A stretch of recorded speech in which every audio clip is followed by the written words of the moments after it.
60년을 살고서야 비로소 보인 것들. 행복한 부부를 위한 5가지 금기사항. 60년을 살았으니 이제 도사가 다 됐겠네?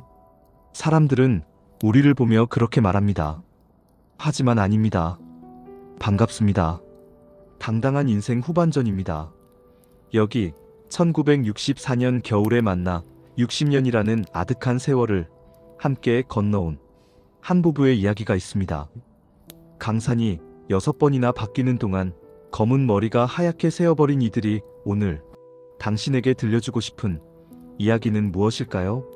사람들은 60년을 살았으니 이제 인생의 도사가 다 됐겠다고 말하지만 사실 이들의 고백은 그리 아름답지만은 않습니다. 겉으로는 호수처럼 평온해 보여도 그 깊은 속에는 서로를 파괴할 뻔했던 날카로운 말들과 수많은 실수가 침전물처럼 가라앉아 있기 때문입니다. 만약 결혼식 날 누군가 오늘 저희가 드릴 이야기를 단 한 번이라도 미리 해줬더라면 그 칠흑 같았던 밤의 눈물과 가슴을 치던 후회는 조금 더 일찍 멈췄을지도 모릅니다. 젊을 땐 사랑이 모든 걸 해결해 줄 줄 알았습니다. 하지만 인생의 황혼에 서서 뒤를 돌아보니 사랑보다 중요한 건 관계를 망치는 행동을 하지 않는 절제였습니다. 오늘은 60년 차 부부가 인생 후반전을 지나는 여러분께 드리는 관계를 망치는 5가지 치명적인 실수에 대해 아주 깊고 명쾌하게 사색해 보겠습니다. 첫 번째, 내가 더 많이 한다는 점수 계산을 멈추십시오. 결혼 초기 15년 동안 저는 머릿속으로 늘 장부를 썼습니다. 나는 쓰레기를 버렸고 마당을 쓸었어. 당신은 오늘 뭘 했지? 아내 역시 마찬가지였습니다. 나는 삼시세끼를 차리고 애 셋을 키웠어. 서로가 더 많이 희생하고 있다는 억울함은 우리 사이에 보이지 않는 거대한 벽을 만들었습니다. 내가 이만큼 줬으니 너도 이만큼 줘야 한다는 보상 심리는 부부관계를 메마르게 하는 가장 큰 독소입니다. 결혼은 50대 50의 거래가 아닙니다. 어떤 계절엔 한 사람이 90을 짊어져야 할 때도 있고 다른 이가 전부를 감당해야 할 때도 있습니다. 점수를 매기는 순간 배우자는 사랑하는 반려자가 아니라 나에게 빚을 진 채무자가 됩니다. 장부를 덮으십시오. 계산기를 두드리는 손을 멈출 때 비로소 상대의 주름진 손과 말없는 수고가 보이기 시작합니다. 사랑은 받을 것을 생각지 않고 기꺼이 내어주는 숭고한 낭비입니다. 그 낭비가 60년 세월을 버티게 한 진짜 힘이었습니다. 두 번째, 상대를 내 입맛대로 바꾸려 하지 마십시오. 아내는 철저히 계획적인 사람이고 저는 지독히 즉흥적인 사람입니다. 우리는 수십 년간 서로를 고치려 싸웠습니다. 아내는 저에게 왜 그렇게 무책임하고 무계획하냐고 다그쳤고 저는 아내에게 왜 그렇게 숨막히게 통제하려 드냐고 쏘아붙였죠. 우리는 상대를 내가 원하는 모양의 틀에 억지로 끼워 맞추려 했습니다. 그 과정에서 서로의 영혼은 상처투성이가 되었죠. 하지만 여든이 넘어서야 깨달았습니다. 아내의 계획성은 불안한 세상을 버텨온 그녀만의 생존 방식이었고 저의 즉흥성은 고단한 삶 속에서 숨을 쉬려던 저만의 기쁨이었다는 것을요. 이제 우리는 서로를 고쳐야 할 문제가 아니라 함께 가야 할 개성으로 인정합니다. 상대를 바꾸려 드는 건 상대의 존재 자체를 부정하는 것과 같습니다. 상대를 고치려던 에너지를 상대를 이해하는 데 쓰십시오. 있는 그대로를 인정할 때 비로소 집안에 평화가 찾아옵니다. 세 번째, 폭발하기 전까지 침묵하지 마십시오. 좋은 게 좋은 거다라며 참는 게 미덕인 줄 알았습니다. 특히 우리 세대 남성들은 입을 꾹 다무는 것이 가장의 무게라고 착각하곤 하죠. 하지만 참아낸 감정은 사라지지 않습니다. 마음 깊은 곳 지하 창고에 차곡차곡 쌓이다가 어느 날 우유 하나 안 사왔다는 지극히 사소한 일에 화산처럼 터져나옵니다. 남편은 당황합니다. 고작 우유 하나 때문에 이 난리야? 아니요. 그건 우유 때문이 아니라 지난 6개월간 쌓인 무시와 서운함이 터진 것입니다.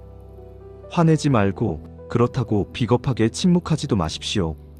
불편한 감정이 생겼을 때 여보, 아까 그 말은 좀 서운하네. 대화 좀 할까?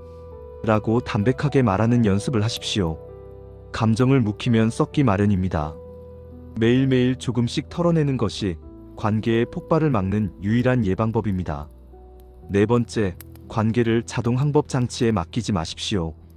결혼 25년쯤 지나니 서로를 너무 잘 알아서 더 이상의 노력이 필요 없다고 생각했습니다. 우리는 더 이상 데이트를 하지 않았고 서로를 설레게 할 고민도 멈췄습니다.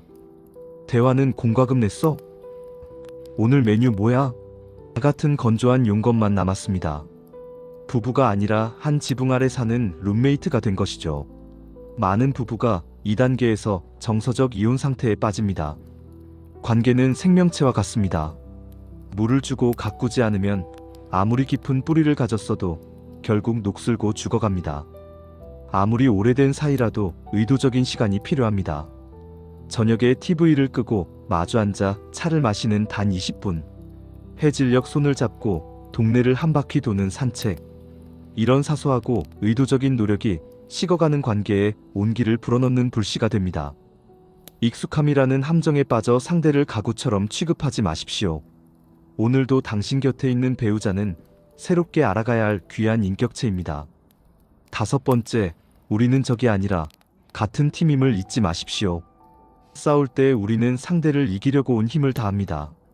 내가 옳고 당신이 틀렸다는 걸 증명하기 위해 과거의 잘못까지 다 끌어모으죠.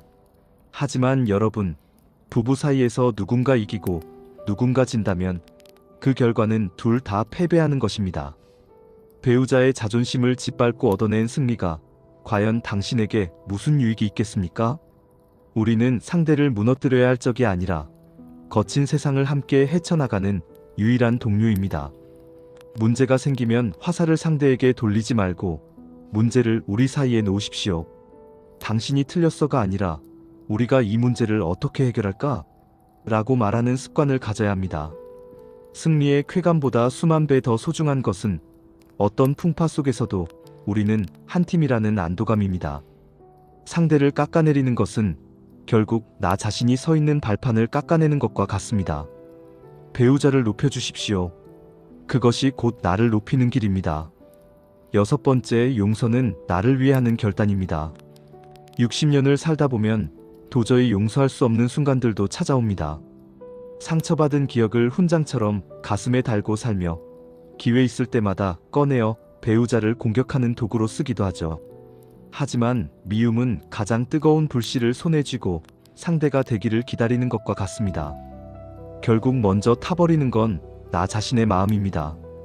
용서는 배우자의 잘못이 없어서 해주는 것이 아닙니다. 나의 남은 인생이 과거의 망령에 붙잡히지 않게 하기 위해 내리는 결단입니다. 비운 자리에 평화가 오고 놓아준 자리에 자유가 찾아옵니다. 완벽한 배우자는 없습니다. 그저 부족한 두 사람이 만나 서로의 빈틈을 메워주며 조금씩 성숙해가는 과정이 결혼입니다. 오늘 당신의 배우자가 던진 투박한 말 한마디 뒤에 숨겨진 고단함을 읽어주십시오. 그것이 60년 내공의 진짜 사랑입니다. 인생 후반전, 이제는 상대를 이기려 하지 말고 곁에 있어주는 것에 감사하십시오. 60년의 세월은 그냥 흐른 것이 아니라 수천 번의 용서와 수만 번의 배려로 채워진 위대한 기록입니다. 우리는 완벽해서 여기까지 온 것이 아닙니다. 매일 아침 눈을 뜨며 오늘도 당신과 함께하겠다고 다시 선택했기에 가능했습니다. 당신의 배우자는 이 거친 세상에서 유일하게 믿을 수 있는 당신의 최후의 아군입니다. 서로의 눈가에 깊게 패인 주름을 서러워하지 마십시오. 그 주름은 당신과 함께 웃고 울며 견뎌온 승리의 훈장입니다. 오늘 하루도 배우자의 손을 따뜻하게 한번 잡아주는 당당한 후반전이 되시길 바랍니다. 지금까지 당당한 인생 후반전이었습니다. 감사합니다.